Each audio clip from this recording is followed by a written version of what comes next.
Alright, so what I want to do today is talk about count 'em, 5 epigraphs, which hopefully you'll be able to use as guideposts when deciding A, whether you want to use an epigraph, or B, which epigraph will work best for you. In other words, we're going to be looking at these epigraphs with an eye toward how an epigraph can set up or frame a short story, chapter, or novel. And to that end, let's start with an epigraph that's very near and dear to me, the one at the beginning of my own novel, Me and Gepe.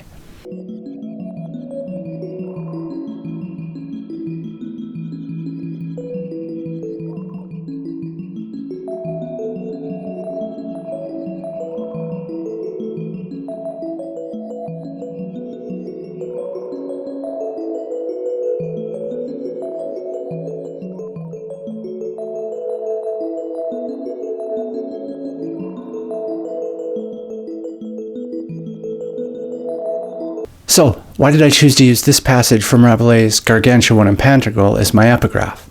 Well, if you know anything about the critical history surrounding Rabelais' novel, then you've almost certainly heard of a Russian dude named Mikhail Bakhtin. Essentially, Bakhtin argued that Gargantua and Pantagruel was what he called a carnivalesque. Now, I'll have to leave a fuller description of what a carnivalesque is for a video on that very subject, but the short answer is that a carnivalesque is an irreverent fictional work that uses humor and a certain amount of craziness to upend or poke fun at the dominant cultural values of a given society. In other words, to put it in modern terminology, it's a safe space for making fun of safe spaces. Thus, what I'm hoping to do with my epigraph is to alert my readers as to what they're in for. Just as Gargantua pees on Paris, my characters are going to pee on America. And you're welcome to watch.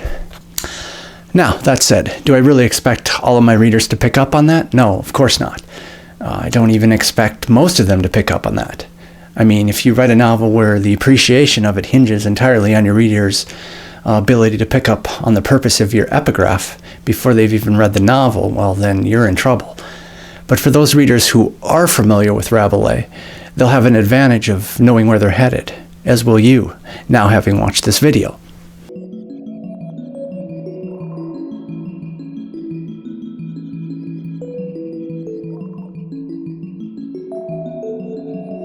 Alright, now we have an epigraph from one of my favorite novels, Albert Camus' The Plague.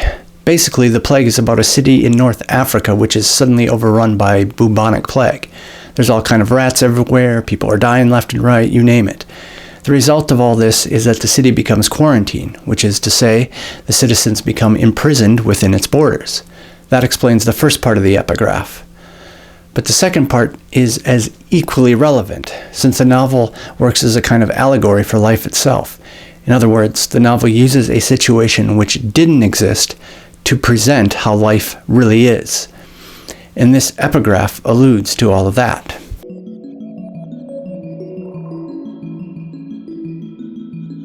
Now here we have an epigraph whose source is left unsaid, at least in the copies of Anna Karenina I was able to get my hands on. My assumption is that Tolstoy assumed that everyone would just know that the line was from the Bible, and maybe also from where it was from in the Bible, so that they would know these words were not meant as a kind of war cry, but as a statement of inevitable doom for wrongdoing, which of course is the fate that lies in waiting for Anna at the end of the novel. Tolstoy, in other words, is using the epigraph to allude to the tragedy to come. I personally think he's doing it a bit ironically, but that's beyond the scope of this video. Point here is, we see how an epigraph can allude to the actual events to come along with the spirit and tone and theme.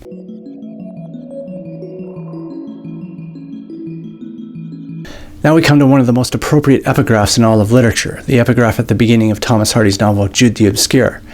Why is it so appropriate? Well, because it informs so many different aspects of the novel. For example, the epigraph comes from a biblical sentence about ministers, which is exactly what Jude struggles to become. The people who hold him back are people who hold to the letter of the law, not the spirit, which is exactly what this quote warns against. Furthermore, letters themselves, that is, those things that people used to write to each other, play critical roles throughout the novel.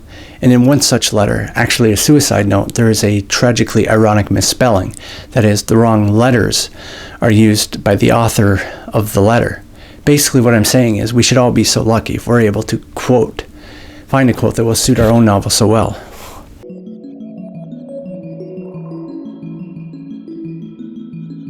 And lastly, we come to an epigraph from the craziest of all novels, The Life and Opinions of Tristram Shandy, Gentleman. Now, this epigraph is actually a bit of a puzzler, even if you've read the whole novel and come back to it. But in a way, that's sort of the point, because Tristram Shandy is a novel about novels. And what better epigraph to have at the beginning of such a novel than one which will disturb your mind trying to figure out how it relates to the rest of the novel. That may also be the reason why Stern chose to keep the quote in the original Greek, since that would have surely stumped at least some of his readers. Okay, I hope you enjoyed this video about epigraphs, or at the very least that you learned a little something from it. If you have a favorite epigraph, put it in the comments below and perhaps discuss what's so great about it. Otherwise, tune in next time when I'll be tackling some other subject. Toodaloo!